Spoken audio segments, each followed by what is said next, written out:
Well, obviously a tough day at the office. Disappointing start to the game, without a doubt. They're a good football team, obviously. We knew that coming into the game, but didn't play great in the first half early with just some self-inflicted things, drop pass, a couple pre-snap penalties on both sides of the ball, errant snap on third down. We had plenty of opportunities. We didn't play well enough in the first half, didn't coach well enough in the first half, but we had opportunities to make plays, and we didn't get that done. Proud of the way that our guys came out in the second half. I told them at halftime, or I just told them in the locker room, the leadership that we saw at halftime, that's what we need, because right now we're facing a lot of adversity, to say the least. Record's not where it wants to be, and with our injury situation, it's not ideal. And I told them on Tuesday in our team meeting that when this season's over, they're going to look back at people are going to look back at this team and where we are, what we do from this point forward will be a lot of reasons, but it'll primarily be because of our leadership.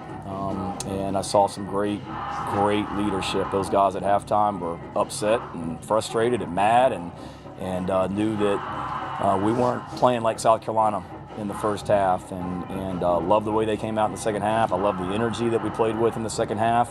Saw some really good signs of football in the second half. We just didn't make enough of them, and against a good team on the road, when you don't make enough plays, and it's going to be hard. Injury-wise, Legette's got an upper body injury. Don't know the time frame on his return. Tree hurt his knee. Don't have an update on that one other than just a knee injury. We'll see tomorrow when we get back. AB's got a little bit of a hamstring.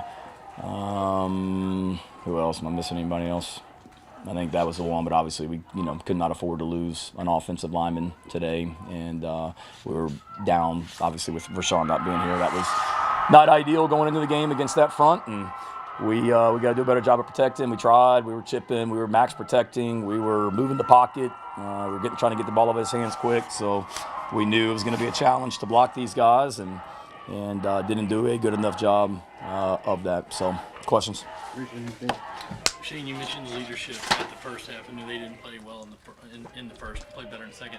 How did you get that back to play that well in the first half as opposed to having to wait to halftime? Yeah, I don't know. It's something starting with me as the head coach. I mean, we were ready to play. That's the thing. I mean, I know y'all get tired of me saying this, but we had a fantastic week of practice. We really did, to the point where Thursday in practice, we had to scale back a little bit because they had put so much into practice on Tuesday and Wednesday. And these kids care. They care about one another, and they care about this football program. And they care about the University of South Carolina, and they showed that in the second half. So it wasn't a lack of not being ready to play.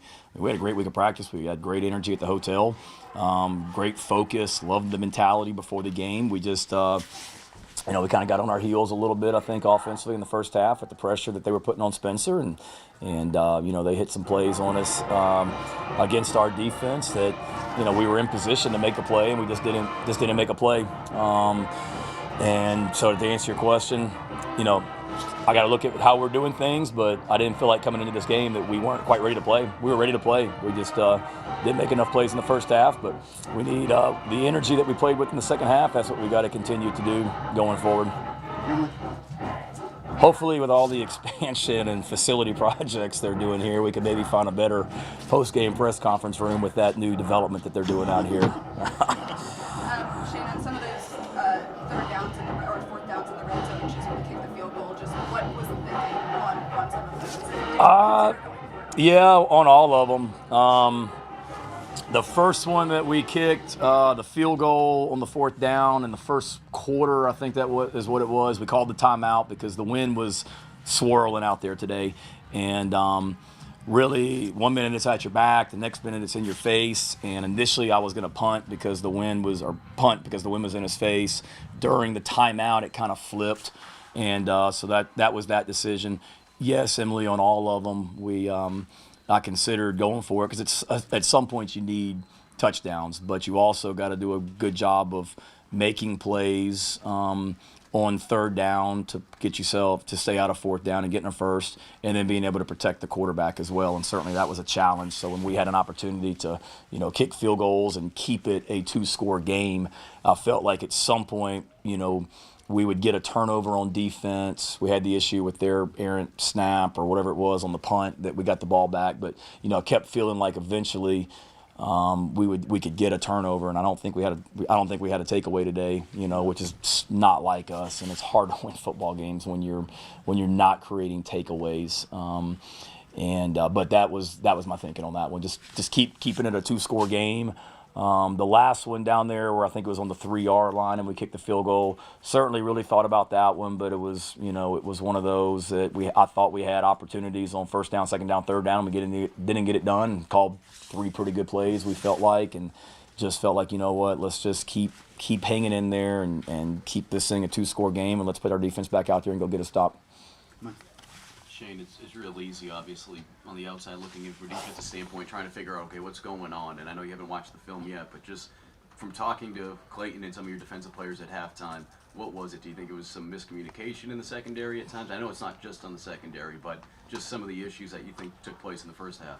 Yeah, one, they've got really good players. The quarterback is playing at a high level for them. Weiss and Burden are great receivers. The running back's a good running back. The offensive line's a veteran group, so they're a very efficient offense, and they've shown that they're playing really well lately. And we knew they were going to make some plays, and they did. A couple of them they hit us on were certainly disappointing. I think it was the first touchdown right down here in this end zone. I mean, we were doubling the guy, and we had 2 guys there, and he made a play, and then the other one they hit I think it was a third down play over there on their sideline on like a little inside fade, and we were trying to disguise and get into 2 deep coverage, and the safety was just late getting over there, so it wasn't we simplified. Not that we were too complex, but we were very a little bit more, I don't know if basic is the word, but wanted to settle down and allow our guys defensively to focus on disguises in the back end, disguising the coverages, and really emphasize, takeaways. And clearly we didn't do a good enough job of that, taking the ball away. Thought we did a decent job, disguising and played aggressive. Just didn't make enough plays, and got to continue to find ways to get pressure on the quarterback too. And we try to help our DBs out this week with a little bit more, zone from time to time. But we played a lot of man coverage like we always do. And we were aggressive. The third down, we brought a 0 blitz, same blitz that we brought last week against Florida, that the guy got out of the pocket and hit Pearsall on the sideline. It was the exact same call. And we hit the quarterback and got a stop on that today. We just didn't get enough pressure on him when we were rushing 4 or rushing 5. How tough is Spencer Rattler? Very. The kid gets the living crap beat out of him out there today as well, and just keeps coming back. So proud as heck of him, and proud of all of our guys as well. But Spencer's tough. But we got a lot of tough players on this team as well, mentally and physically. They showed that today. Yeah. Trying to stop the run. I know they did better with that last week. Kind of felt like it took a step back. Is there anything you saw from what they were doing running the ball? Any more what? I'm sorry, Alan. Anything you saw from what Reserve didn't run the ball that maybe was why the run defense wasn't as good as it was last week? No. The kid's a good player, tough, physical, and I didn't realize. Looks like other than him and the quarterback and the receiver had the carries today. It looks like so.